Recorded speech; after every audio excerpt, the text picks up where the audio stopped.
get going.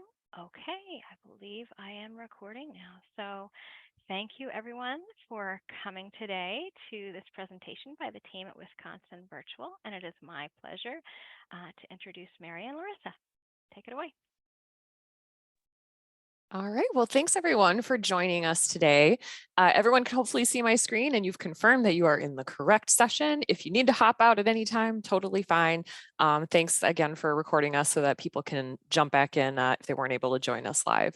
So what we wanted to share with you today are some low effort, high impact, accessible content tips that really are going to benefit all learners, although we tend to kind of associate accessible content, especially with learners who have special needs in the classroom. But really what our hope is for today is that we are going to have you leave with some really easy to implement tips that are going to help all of your learners and maybe even you as well when you're looking at your content.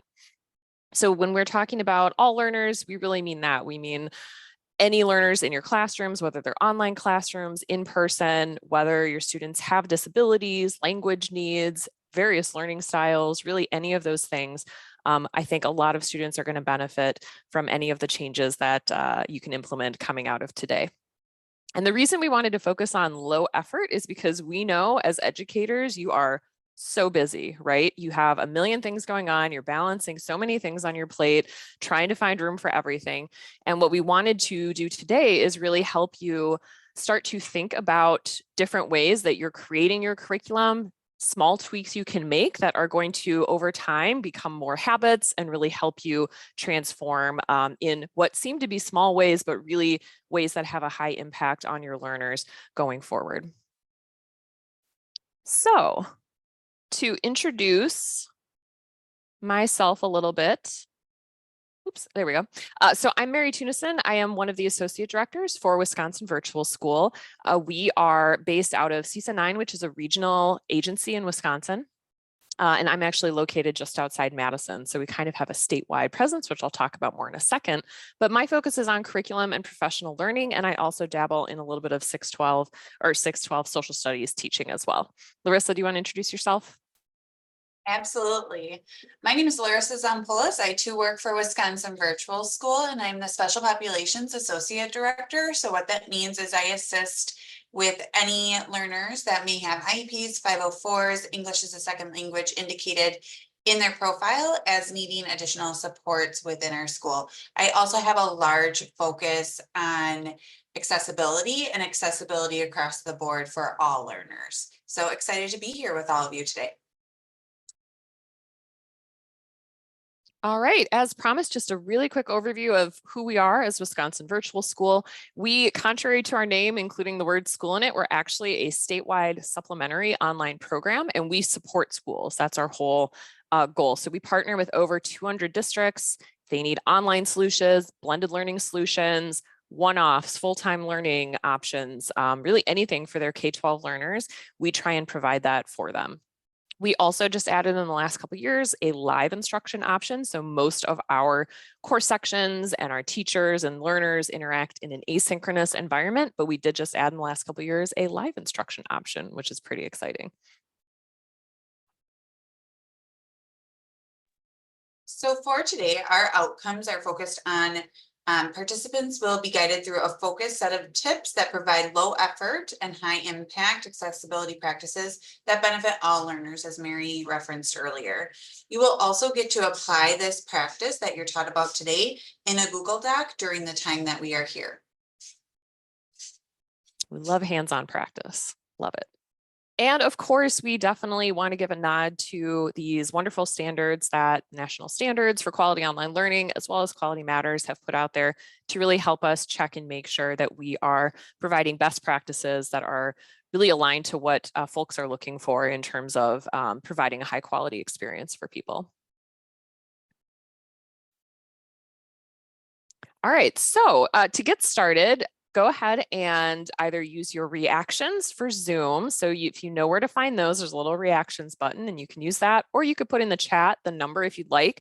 But we're kind of hoping to get a general sense of where are people's comfort levels or familiarity levels so far with accessibility to design. So when you look at the left side, the one, kind of like, you know, I'm not yet on the path, but I'm getting ready to be there. Attending this might be the first step for you. So maybe not familiar right now, but you're working towards that. The second one would be you're a little familiar. Maybe you've heard of accessible design. You're ready to move forward. You're on more of a walking path already, but looking for a little bit more info.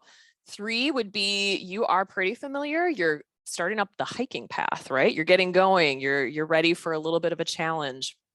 And then 4 would be I'm a climber in this topic. I'm ready to go. I'm ready for even more of a challenge. I am here to just, soak it all in and see what I can apply in my classroom immediately. So go ahead and use those reactions or use the chat and let's get a sense of how folks are looking.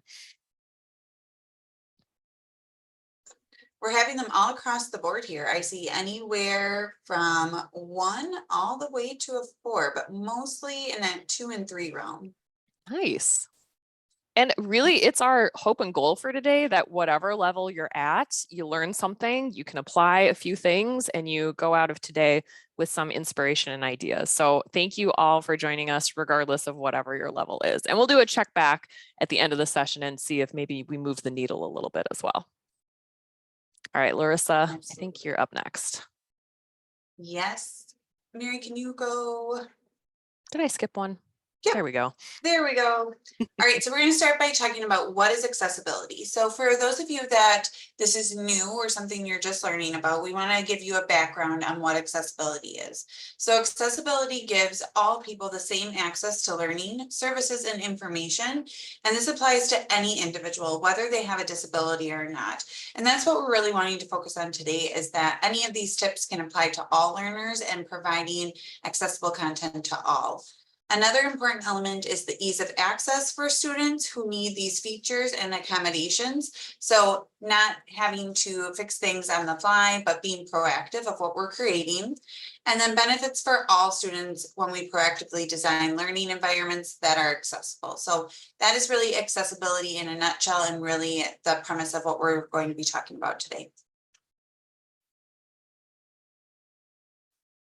So when we add the word digital to accessibility, we're talking about really any of those websites, tools, technologies, things that we use, honestly, I mean, increasing basis, right? Day to day, maybe all day, it sometimes feels like. But really the big question is, can this technology or online content that we use in our classrooms be used as effectively by people with disabilities as those without disabilities? So if you keep that question in your mind while you're creating any kind of content or you're reviewing content that's already been created, that's a really great way to kind of phrase the question in your head of, is this accessible? And we're going to show you how to dig into some of those particulars, but that's a really great place to start thinking about digital accessibility.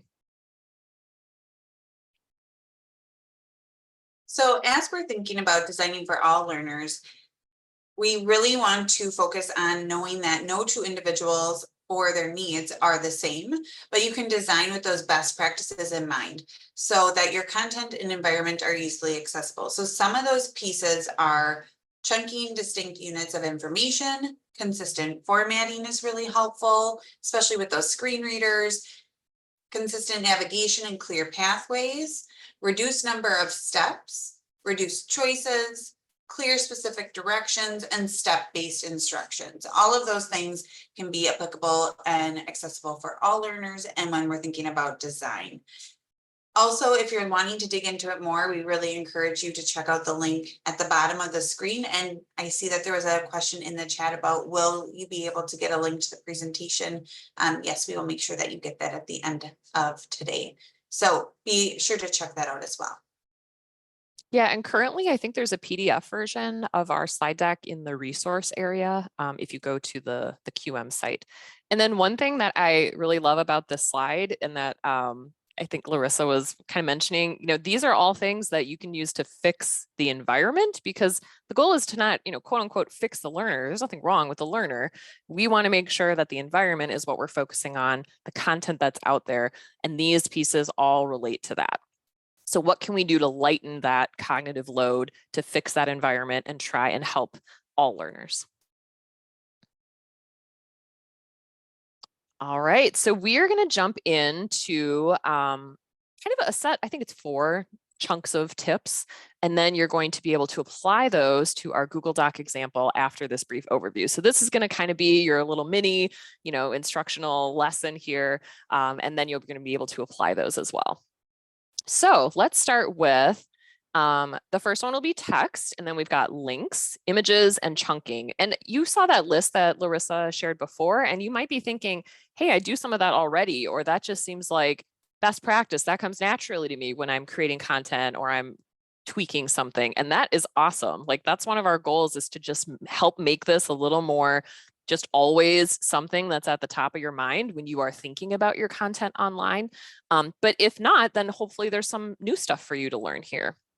And we really advocate, like, if you're making something new, think about these tips. If you're editing existing resources, think about these tips. It's baby steps sometimes. So really think about what could you implement right away and what you need to just tuck back in your brain for the next time you're looking through your content for your classrooms. All right, so we're going to start with some tips on text. So we've got 3 little tips here with a few details, but the first one is use paragraph styles and headers whenever possible. So if any of you have made Google Docs, which I suspect is a lot of you, you may know that there are actually Google Doc styles that are just built into the document. Maybe some of you have played around with tweaking those, which is awesome if you have, in our slide deck. So again, we've got all these links because we want you to have resources in addition to our slide deck. So here's an option where if you click on this, it'll actually walk you through how would you like your Google Doc styles to look. And really the important part here is that this helps with things like screen readers, as well as just visual indicators for where's the next section starting? How do I make sure I'm looking at, certain chunked information in the correct way? So using those paragraph styles and headers is really simple, but helpful to a lot of folks. Related to those styles and headers, as you're setting them, consider setting at least 12 points for your size. We want to make sure that that text is visible to people without a lot of additional lift on their end. So try and set that normal paragraph text to be at least 12. And then we want to make sure that that cognitive load is not too busy for learners when they're looking at a piece of online content.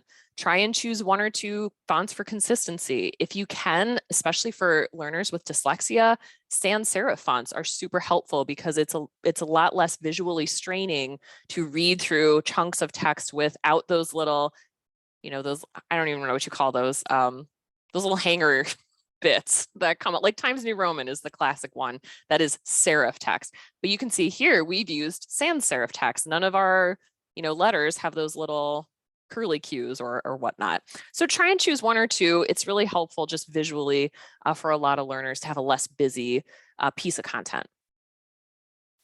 As you're putting together text, we know as educators that we love to use colors to brighten things up, to make our point about something very important.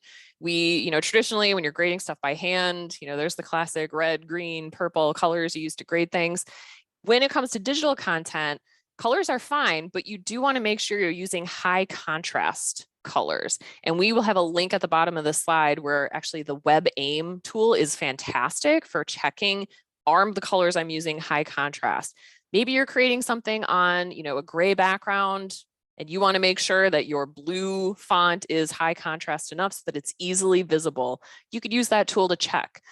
Also, we want to recommend avoiding color as the only way to convey meaning. So if you are highlighting things, if you're putting things in red text, for example, and Larissa can speak a little bit more to the colors, I think coming up, but sometimes it's really hard for especially learners who are colorblind to differentiate between red and green and black. Like it can be complicated. And so if you're only using color to highlight some information, some learners might miss that.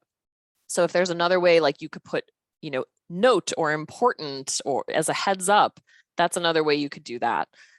We also use bold and italics. That could be another way to really add emphasis beyond just putting something in a different color.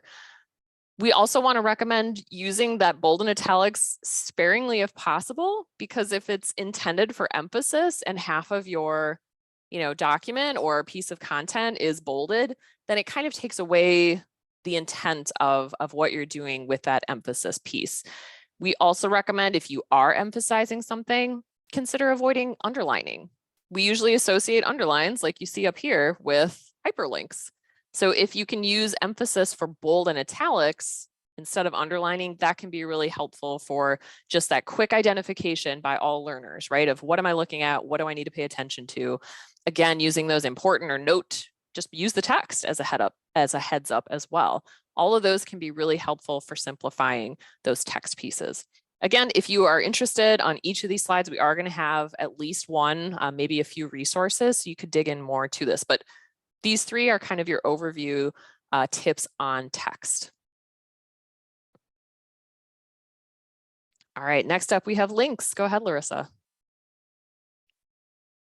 So the next chunk that we have is accessibility and links. So when we are talking about links, the first thing you want to keep in mind is avoiding using a full URL as part of an online document or page.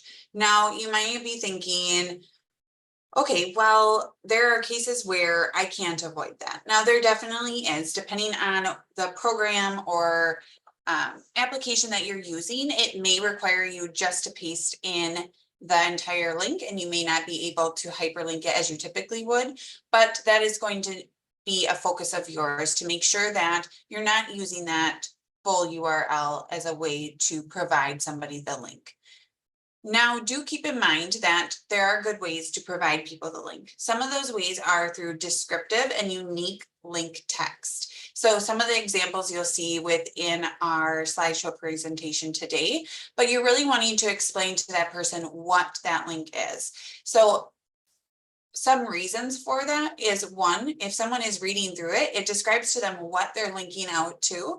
But if they are using a robust screen reader, the robust screen reader is going to come across it and read it as a link and is going to tell them what the text says. So that's going to be helpful. But the robust screen reader also provides learners or people with a list of the links in a separate location. And if you have click here, link to, click here, link to, and you're not describing what that link or that URL is actually taking them to, it's just going to be a list of click here options and not tell them where they actually are going to. So that descriptive text is really helpful in telling us where we're going to. One easy way to implement this, if you're wanting to start out small, is just thinking about even the emails you send. Many times I receive emails from people and they just have the whole URL put into an email or into a document. One easy way to think about accessibility is take small steps and start by using descriptive text for your URL. Another thing to keep in mind for accessibility and links is set links to open in a new window. That is going to be helpful with that navigation piece, especially if someone is using a screen reader again. But in any case, you can think about times where it's opening in that same window and it's very frustrating trying to get back to where you started or navigating those windows. So that is another tip as well when we talk about links. And to go a little bit further into hyperlinks, many of us in education use Google Docs.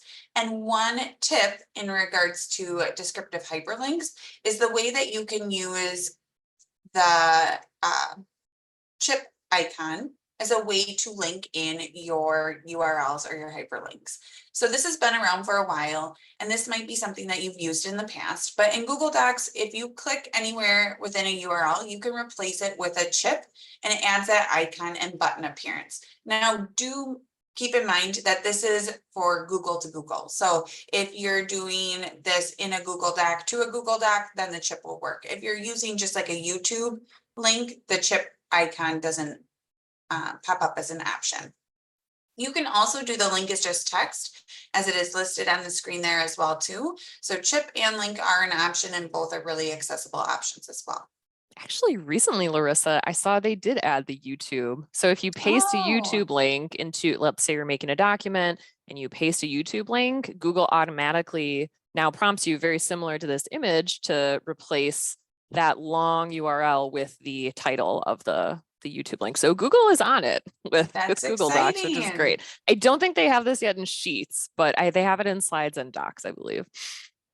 That's excellent. It's a great way to add something very quick and easy, and it pops up a little preview and everything like that. So it's a great option. And it sounds like it is in Sheets as well. So Oh, hey, Wonderful. yes, we love learning that. Way to go, Google.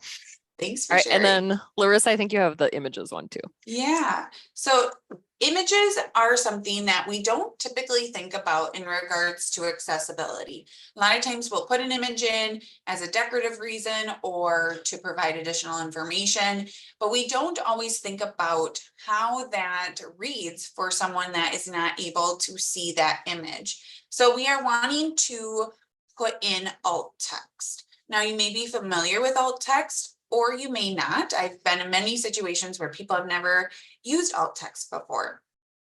The thing is that it is hard to get into the habit of doing so. So when you are putting in the alt text of an image, you don't need to write image of or picture of. The screen reader as it's coming through will do that on its own, but you are wanting to put in descriptive text that describes that image. You are wanting to keep it to about 150 characters. So if you are having an image that has way more than that in characters to describe it, you may need to think about a different way to caption or provide information about that image as well too.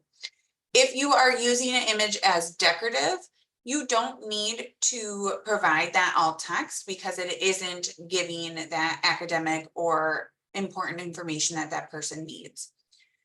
Also, as I mentioned previously, avoid using images as the only way to convey information when possible, because it is going to be difficult for a learner that really needs that information through the image to get that if you're not able to provide that through that alt text in that way. So think about ways that you can provide alternate options as well too.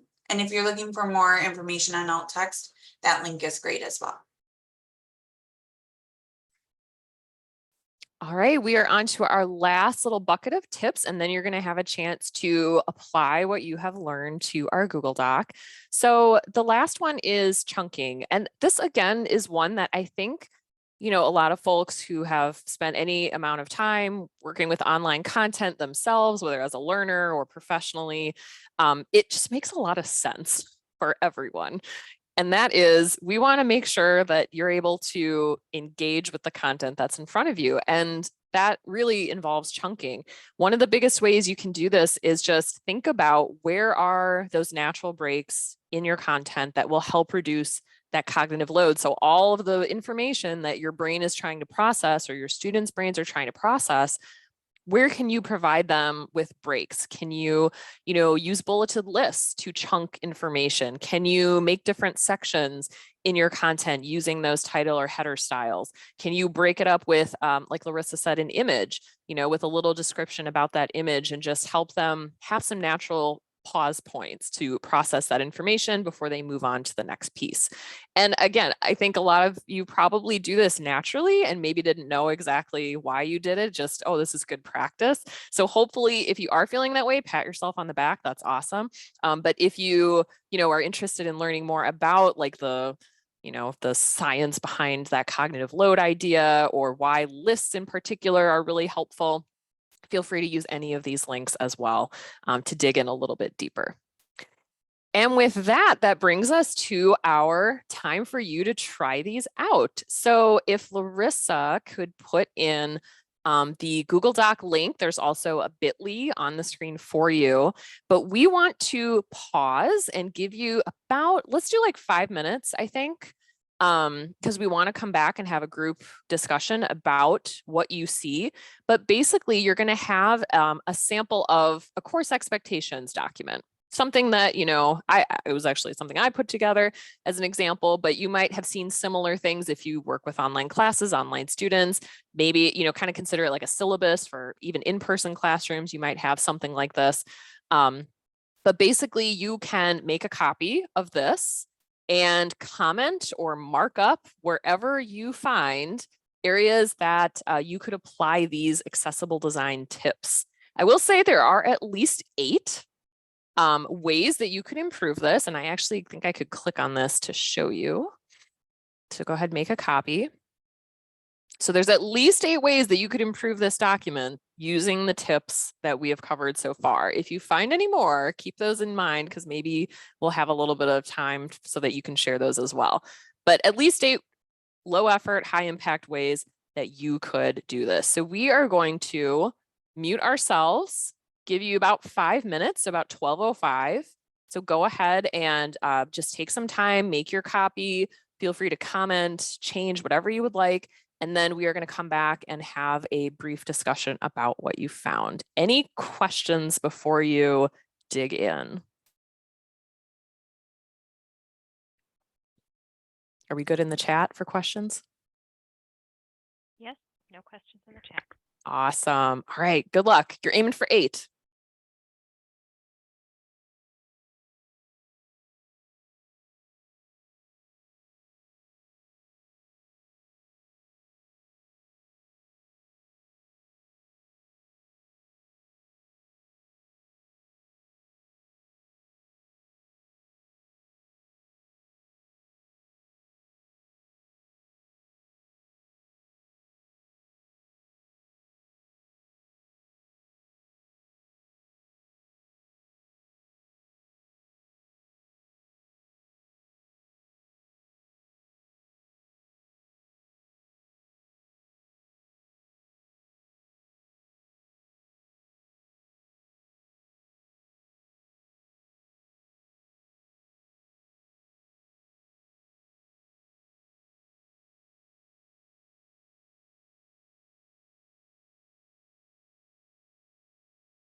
All right, take another 30 seconds or so and try and finish up.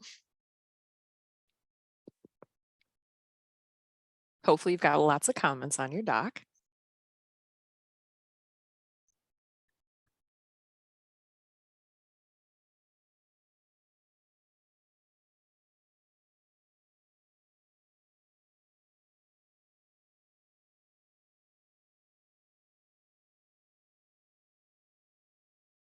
This is always my favorite part of the presentation, going through the different improvements that we find. And I always have people say that there's no way that somebody has a document that is like this. These are really easy.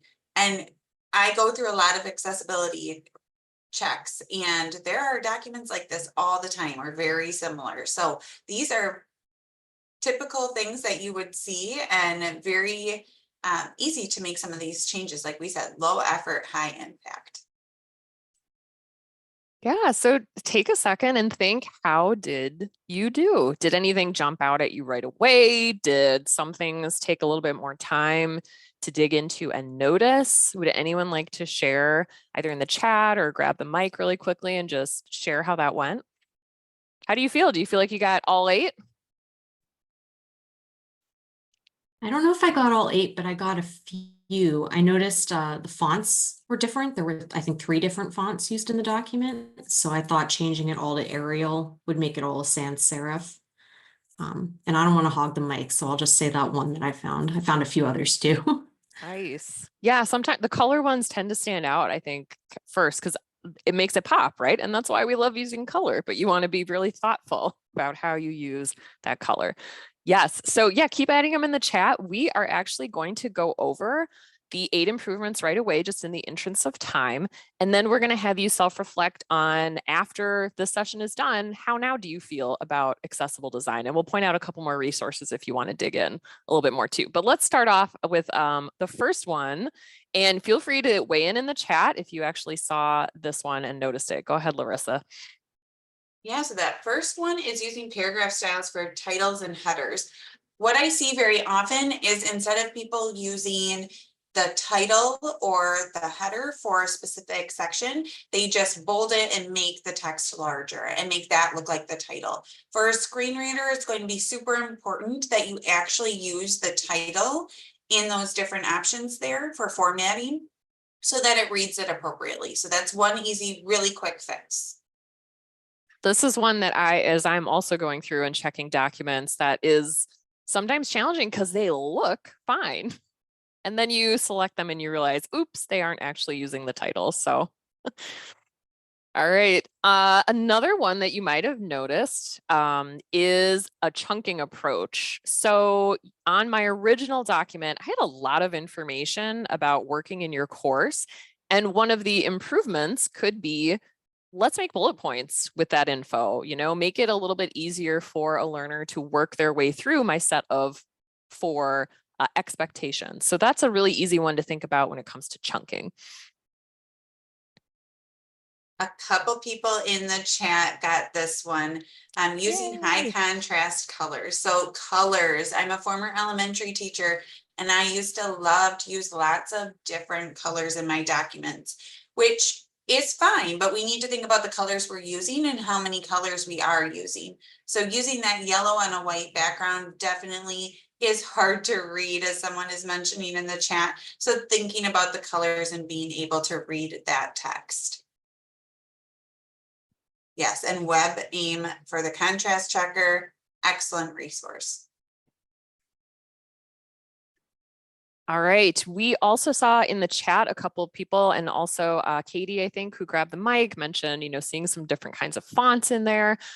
Yes, so it wasn't very elaborately different fonts, right? But it is still noticeable, and that can be a little jarring visually for a lot of folks trying to work their way through a document. So one of the improvements would be try and be a little more consistent with the font types. Set your, low goal for yourself, too minimal, like maybe your headers are a certain font, and then all of your body of your text is another font. That's a great way to approach it. But just making sure that you're going through and implementing that consistently for sure. All right, improvement number 5, using bold, italic sparingly and effectively. Avoid using underlining.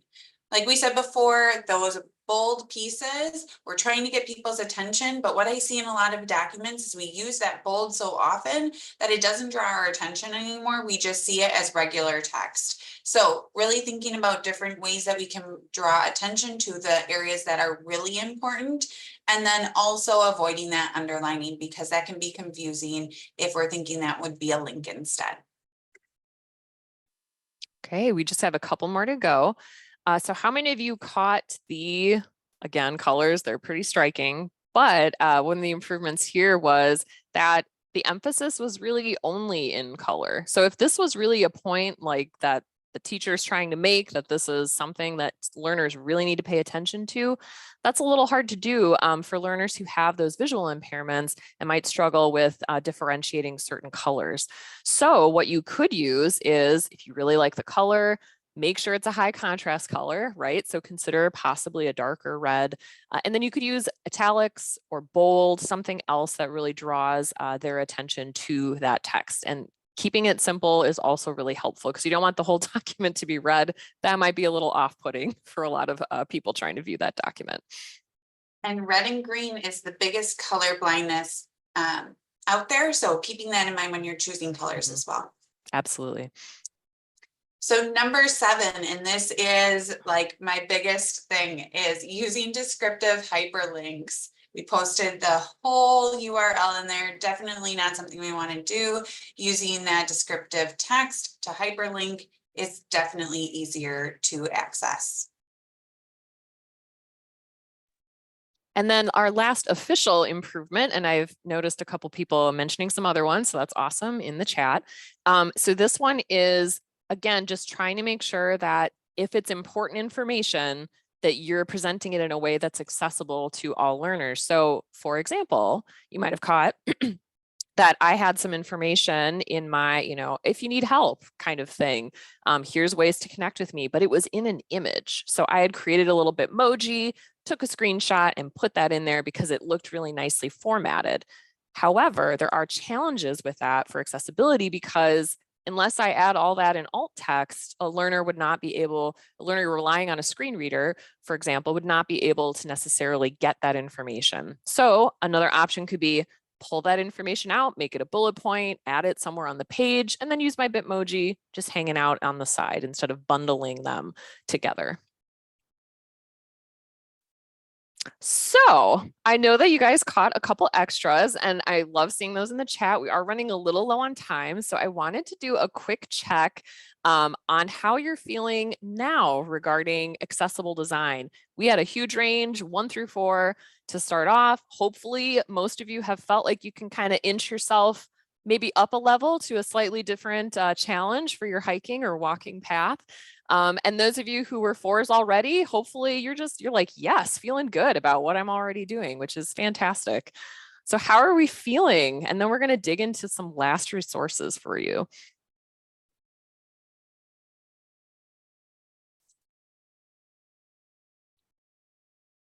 How's it looking, Larissa? We still have a really great range, 1 to 4, but seeing some people change theirs and go up a little bit. So that's exciting. I love it.